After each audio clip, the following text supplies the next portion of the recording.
আসসালামু আলাইকুম এভরিওয়ান, সবাই কেমন আছেন? তো এটা হলো আমার খামারের মুরগি। তো এই মুরগিগুলো হলো বাচ্চা মুরগি।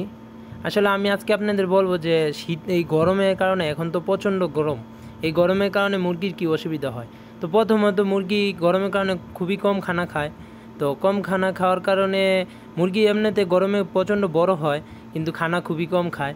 আর যাই খায় খানা হজম কম হয়, হজম কম হওয়ার কারণে মুরগির গ্যাস হয়ে যায় পেটের ভিতরে।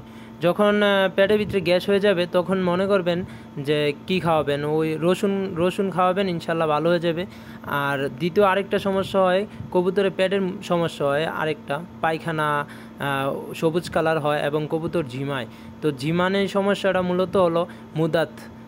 এটা যখন দেখবেন কবুতরটা ঝিমোচ্ছে তখন মুদাত দিবেন, ইনশাল্লাহ কবুতর ভালো হয়ে যাবে। আর আরেকটা সমস্যা হলো গরমের দিনে আসলে মুরগি খুবই কম ডিম পারে।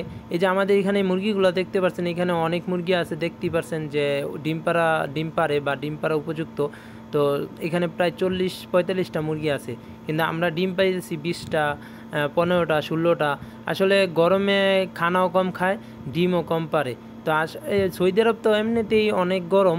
তো আপনারা যারা যারা মুরগি পালেন, তো চেষ্টা করবেন যে মুরগি একবার পরিষ্কার পরিচ্ছন্ন রাখার জন্য, কারণ